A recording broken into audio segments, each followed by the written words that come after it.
Bismillahirrahmanirrahim. Itu sesuatu yang penting untuk kita tahu supaya kita jangan menganggap sepele soal moral ini. Jangan sampai kita terninabobokan hanya dengan udah hadir ke ta'lim, udah gitu nggak ada tugas lain.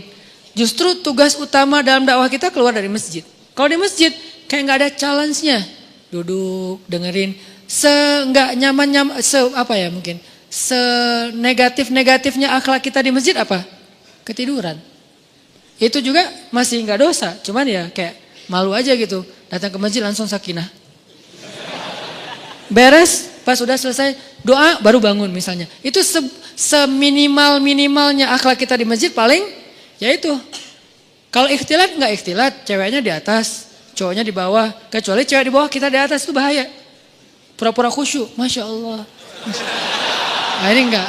Kalau cewek di atas, cewek lebih expert dalam menjaga mata dibandingkan cowok. Ini nih fitrahnya ya. Cewek lebih baik walaupun ada yang kecolongan ada, tapi maksudnya secara umum cewek itu lebih jago jaga mata daripada cowok. Cowok lebih jago jaga mulut daripada cewek. Saya nggak mau ngomong negatifnya ya, saya ngomong positifnya nih. Positifnya, cewek itu lebih jago menjaga mata daripada cowok. Cowok lebih jago menjaga lisan daripada cewek. Makanya cewek kalau lagi sedih itu kan gini ya. Kalau cowok kalau lagi sedih kan gini kan. Jadi masing-masing dikasih ujian lah. Kalau cewek mampu menjaga lisan itu jadi jalan ke surganya. Kalau cowok mampu menjaga mata itu jalan ke surganya. Kalau bahasa hadis mah lebih vulgar lagi. 2 yang membuat orang paling sering masuk neraka. 1 lisannya, 2 kemaluannya. Tapi kalau diperjelas lagi, kemaluan itu berawal dari mana? Pandangan mata. Jadi artinya ikhtilat nggak ada. Cewek di atas, kita di bawah. Walaupun nanti kalau keluar bisa aja sih. Cuman maksudnya nggak kayak di jalan, nggak kayak di mall. Di mall gimana? Kalau di sini gimana pun di luar Instagramnya vulgar. Kalau udah masuk masjid kan minimal kayak agak sopan gitu kan ya. Saya nggak bilang berhijab karena mungkin belum semua berhijab. Lagian itu proses gitu. Saya hargai udah mau ke masjid walaupun belum sempurna hijabnya. Tapi minimal udah sopan. Gak mungkin kan masuk masjid kayak di sebelah misalnya. Kan beda kan pakaian yang di sebelah sana sama yang di sini. Bangunan sana, building sana sama building ini kan beda nih. Habis dari sini ke sana, innalillah. Kalau habis dari sana ke sini, astagfirullah. Udah dosa, taubat gitu. Kalau ini lagi taubat, dosa lagi kan salah kan. Jadi kayak beda. Nah coba lihat, kalau lihat perilakunya gimana di jalan sama di mall atau di pasar. Kita bisa enggak nih keluar dari masjid baru kita tunjukin saya udah taklim. Tapi minimal udah la tahqiranna minal ma'rufi syai'a kata Nabi. Janganlah kalian meremehkan kebaikan walaupun kecil. Walau antal akhaka biwajhin talik, walaupun sekedar tersenyum ke wajah saudara, jangan dianggap remeh, tersenyum juga udah kebaikan yang luar biasa, senyum doang. Tapi jangan salah sasaran.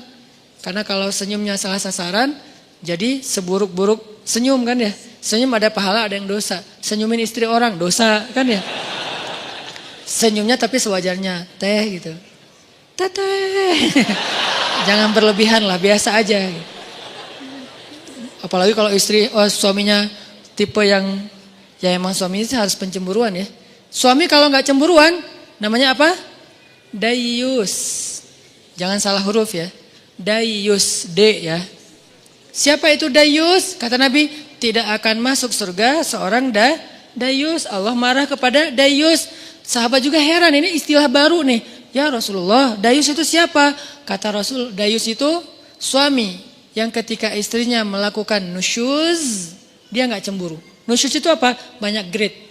Grade yang sederhana dalam nusyuz, istrinya misalnya chat lebih dari jam yang ditetapkan. Misalnya kayak agak menurut saya berlebihan lah.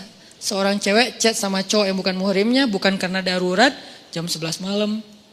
Harusnya batasnya jam 10 malam. Ini SOP ya buat cewek-cewek. Jangan chat ke cowok yang bukan muhrim kita lebih dari jam 10 malam. Chat itu kan jaringan pribadi kan. Diterjemahin japri lah. Panjang amat. Chat itu kan japri. Jadi kita kayak ngobrol berdua. Nggak darurat, kecuali darurat. Ada urusan penting, urusan kerjaan, urusan sosial, urusan apa lagi. Tapi bukan modus.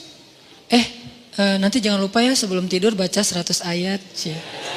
Soalnya kata Nabi, pakai bawa Nabi lagi ya. Siapa yang sebelum tidur baca 100 ayat, maka dia dicatat sebagai orang yang tidak lalai, kan gitu kan? Karena siapa yang selalu dalam keadaan zikir berarti Allah ingat dia. Fadkuruni adkurkum. Berarti siapa yang sebelum tidur baca 100 ayat, Allah ingat dia sepanjang dia tidur sehingga dia tidur dalam keadaan diridhoi oleh Allah. Ya, jangan lupa ya baca 100 ayat. Oh ya, surat apa? Bebas, yang kamu udah lancar aja. Atau kalau misalnya kamu ngantuk, aku aja bacain mewakili kamu. Apa gitu kan ya? Nah, ini namanya modus. Jangan di follow yang kayak gitu-gitu. Oke, jadi jangan lebih dari jam 10 kecuali darurat. Nah, suami yang gak cemburu istrinya chat terus cekikikan, terus emotikonnya guling-guling apa. Nah, ini enggak benar nih. Berarti dia udah mulai kena penyakit dayus, harus cemburu. Enggak ada apa-apa kok. Bukan kita curiga sama istri kita atau sama cowok itu. Kita enggak suuzon sama mereka berdua. Kita suuzon sama setannya. Mereka dua-duanya orang soleh. Yang satunya ustadz lagi tuh. Ustadz, saya lagi sedih nih. Hati-hati, ustadz juga manusia. Saya dipanggil ustadz. Ustadz pernah tergoda? Hampir. Untung lah, astagfirullahaladzim. Wudhu gitu. Tapi nyesel, kenapa nggak disambung 5 menit lagi? Ustadz juga manusia. Jangan mengkultuskan ustadz. Ustadz mah insya Allah nggak apa-apa. Jangan. Kita nggak curigain ustadz, kita nggak curigain ceweknya. Kita curigain setan yang ada di antara mereka.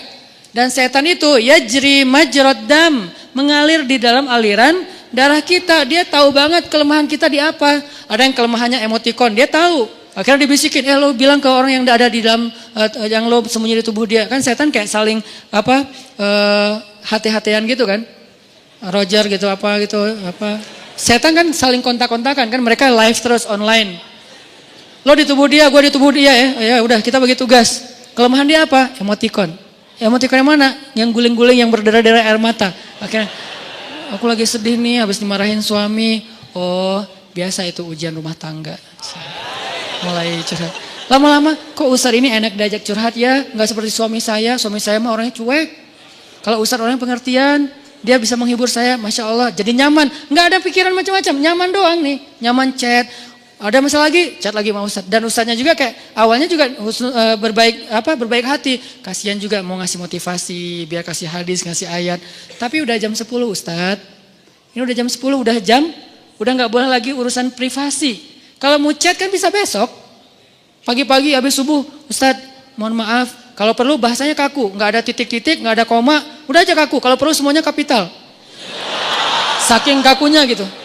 Jangan ada yang dikasih bunga-bunga, titik-titik panjang. Terus misalnya hurufnya didobel-dobelin gitu. Ustadz, bahaya. Ya. Nih jarang kan Ustadz buka kartu kan? Bahaya. Karena ada ustadz yang jadi korban ada, tapi kita nggak boleh menjudge. Yang mana ustadz? Itu ya ustadz. Enggak, saya nggak mau menjudge ya. Tapi ada kasusnya, ada aja. Ini dunia fitnah kan? Kita kan ngelihat ustadz itu suci di atas mimbar, di belakang mimbar, ya gitu deh.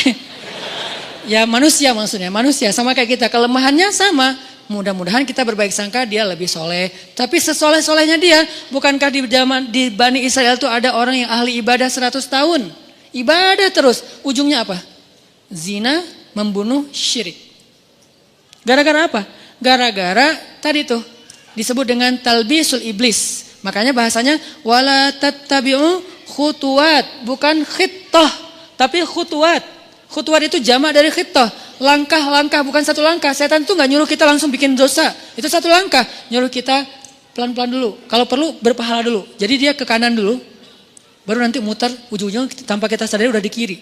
Gitu caranya, bukan lo ke kiri. Enggak, kita gak mau. Zina lo, gak mau dong.